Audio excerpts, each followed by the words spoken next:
What's up? J. Roos Theory. Want to give some shout outs to some great people that I met yesterday. I got to thank, first of all, Viking Samurai for inviting me out there to Decatur, Georgia. Him and his good buddy Brian were out there and they invited me to come through, and I had a great experience. Um, Tim Witherspoon, man, super class act, man. Just really talked to me a lot. I wish I had got a lot of that on camera, but we were having such great talks that I didn't even think to film it. But Tim Witherspoon, great guy, funny guy, full of compliments. He was like, "Man, I'm gonna hang with you. You get all the girls." So shout out to Tim Witherspoon. Shout out to Viking Samurai. He had a lot of nice things to say, telling people to put me in their movies and stuff. I appreciate that. Met a lot of just real cool people in boxing and people outside of boxing. So shout out to Viking Samurai, Brian, Tim Witherspoon, and Brian, man. I'm gonna have to interview him. He said he was into golf, but man, this dude can punch, man. He can punch. So Viking Samurai can punch. Tim Witherspoon looks like he could still be heavyweight champion, but just had a great time over in Decatur, Georgia. I got to see Tyrell Biggs. Unfortunately, Ray Mercer wasn't allowed to make the trip, but I just wanted to talk about something Anthony Joshua said in the press conference for Knockout Chaos. He was saying that he's met many people like Francis Ngannou, and I don't think he's met many people, with anybody like Francis Ngannou, but he said he has to take his mind, like break his mind, something to that effect. And that's not going to be easy because of the things that Francis Ngannou has been through outside of the ring. Now, of course, it can be done because once you hit somebody with a hard blow, or especially repetitive hard blows, you can break their will. But it's very hard for Francis Ngannou's will to be broken.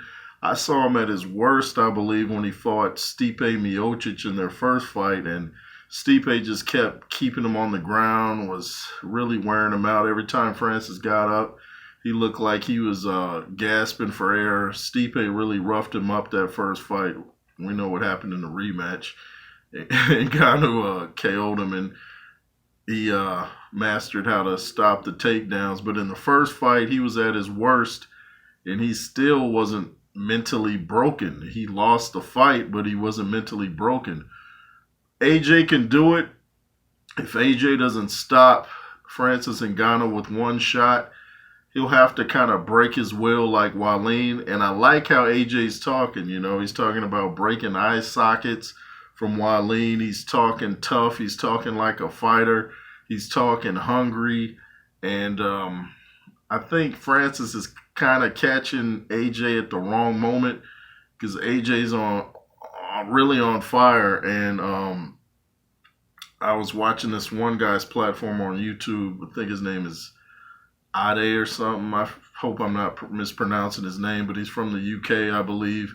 And he did the sit down with Francis Ngannou and Joshua, which hasn't been released yet. And he said that Anthony Joshua was like, man, he's pretty big. But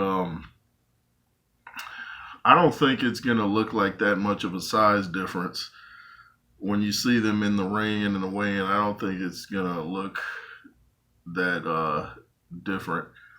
But like I said, for AJ to break Ngannou mentally, he's gonna have to hit him with a lot of punches that he just can't defend against. And if you find yourself defenseless,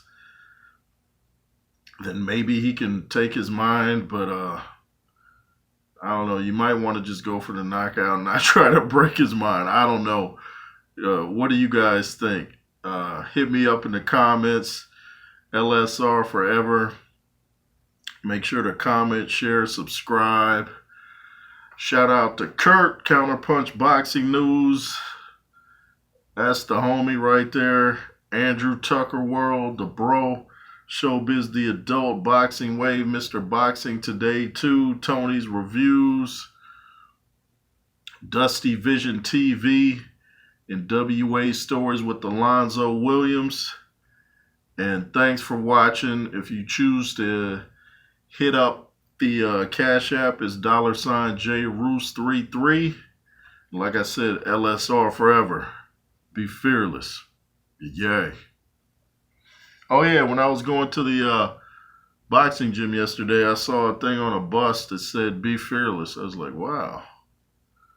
Looks like I'm really meant to be at this event. Thank the Most High.